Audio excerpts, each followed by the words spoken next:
Hello friends, இந்த வீடியோவில் நம்ம வீட்டில் இருக்க வெற்றிலை கொடியை பற்றி தான் நம்ம பார்க்க போகிறோம். இதனால் என்னென்ன யூசஸ் இருக்குது, நமக்கு என்னென்ன ஒரு நன்மைகள் பெனிஃபிட்ஸ்லாம் நமக்கு கிடைக்குதுன்றதை நம்ம பார்க்கலாம். ஸோ இது கீழேருந்து மாடி வரைக்கும் படர்ந்து போயிருக்குது நம்ம வீட்டில். ஸோ இது அதிகமாக அடர்த்தியாக ஆச்சுன்னா நான் உடைச்சி தான் விடுவேன். ஆனால் திரும்பியும் அது மீண்டும் நல்லா வளர்ந்துக்கிட்டே இருக்கும். ஸோ ஒரு வீட்லேயும் வெற்றிலை கொடி இருக்கணும்னு சொல்கிறாங்க. ஏன்னா இது ஒரு பிளெஸ்ஸிங்கான ஒன்று. ஸோ இது வீட்டில் இருந்தால் ஒரு பாசிட்டிவிட்டி இருக்கும் அப்படின்ற மாதிரி சொல்கிறாங்க. ஆக்சுவலாக நான் சும்மா ஒரு சின்ன பீஸ் தான் கட் பண்ணிட்டு வச்சேன். இது இவ்வளோ அதிகமாக வளர்ந்துருச்சு. இந்த வெற்றிலை கொடியில் பார்த்திங்கன்னா இந்த மாதிரி காய்கள் இருக்கும்.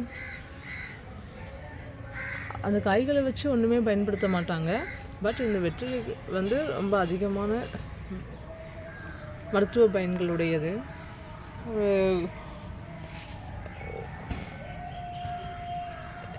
ஆக்சுவலாக இது பார்த்தீங்கன்னா நீங்கள் குழந்தைங்களுக்கு செரிமானத்துக்காக யூஸ் பண்ணுவாங்க. ஆனால் இது செரிமான கோளாறுகள் உள்ள எல்லாருமே சாப்பிடலாம். இப்போ வயசானவங்களாம் பார்த்தீங்கன்னா இப்போ வெற்றிலை, பாக்கு, சுண்ணாம்புலாம் வச்சு சாப்பிடுவாங்க. பாக்கு, சுண்ணாம்புலாம் அது நம்ம சேர்த்துக்கக்கூடாது, அது உடம்புக்கு நல்லது கிடையாது. பட் வெற்றிலை செரிமான கோளாறுகளை நமக்கு சரி பண்ணுமா. அப்புறம் பார்த்திங்கன்னா குடல் சம்பந்தமான பிரச்சனைகள்லாம் இருக்குதுன்னா இது சரி பண்ணுது சொல்கிறாங்க. இதய கோளாறுகள் இருக்கவங்களும் இதை சாப்பிடலாம். அப்புறம் பார்த்திங்கன்னா சர்க்கரை வியாதிகள் உள்ளவங்களும் இதை சாப்பிடலாம். அவ்வளோ மருத்துவ குணங்கள் இதில் இருக்குதுன்னு சொல்கிறாங்க. குடல் சம்மந்தமான பிரச்சனைகளை சரி பண்ணும்போது நமக்கு டைஜஷன் ப்ராப்ளம்லாம் இருக்கும், அதெல்லாம் சரியாக்கிடும். அப்புறம் இன்னொரு முக்கியமான விஷயம் என்னென்னா கேன்சர்ன்ற ஒரு கொடியமான நோய் வராமல் இது தடுக்குதுன்னு சொல்கிறாங்க. ஒரு ஆய்விலே அதை கண்டுபிடிச்சிருக்காங்க. அதனால் வெற்றிலை சாப்பிட்றது ரொம்ப நல்லது. நம்ம எப்பயாவது ஒரு டைம் எடுத்து இதை சாப்பிட்றது நல்லதுன்னு தான் நான் சொல்லுவேன். பட் எங்கள் வீட்டில் இருக்க இந்த வெற்றிலை ரொம்ப காரமாக இருக்கும். நானும் சாப்பிட்டு பார்த்துருக்குறேன். மாடிக்கெலாம் வரும்போது ஒரு சின்னதாக ஒரு லீஃப் எடுத்து வாயில் வச்சு மென்னுட்டு அப்படி சாப்பிட்ற வேண்டியதான்.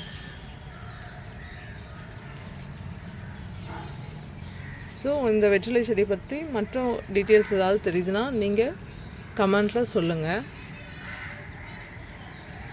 இந்த பயனுள்ள இவ்வளோ மருத்துவ குணங்கள் இதில் இருக்குது. இது நம்ம ஒவ்வொரு வீட்லேயும் நம்ம வளர்க்குறது ரொம்பவே நல்லது.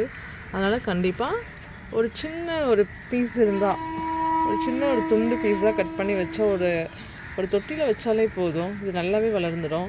எனக்கு கீழே மண் இருக்கிறதுனால நான் அதில் வச்சேன். அது தொட்டியில் இருக்கிறத விட மண்ணில் அதிகமாக, அதாவது பார்த்திங்களா எப்படி வளர்ந்து போயிருக்குன்னு, இப்படி வளரும்னு சொல்கிறாங்க. ஆனால் தொட்டியில் வச்சாலும் அது நல்லா தான் வளருது. இடம் இருக்கவங்க மண்ணில் வைக்கலாம், இடம் இல்லாதவங்க தொட்டியில் வைக்கலாம். கண்டிப்பாக உங்கள் வீட்லேயும் இந்த ஒரு பிளெஸ்ஸிங்கான ஒரு பிளான்ட்னு சொல்கிறாங்க. இது ஒரு பாசிட்டிவான ஒரு எனர்ஜி கொடுக்குறது. இப்போ ஒரு வீட்டிலலாம் மணி பிளான்ட்லாம் வச்சுருப்போம் இல்லையா, அதை மாதிரி இதுவும் ஒரு பாசிட்டிவான எனர்ஜி. அப்புறம் மருத்துவ குணங்கள் அதிகம் உள்ளது. ஸோ அதனால் நீங்கள் கண்டிப்பாக இந்த வெற்றிலையை உங்கள் வீட்டில் வைங்க.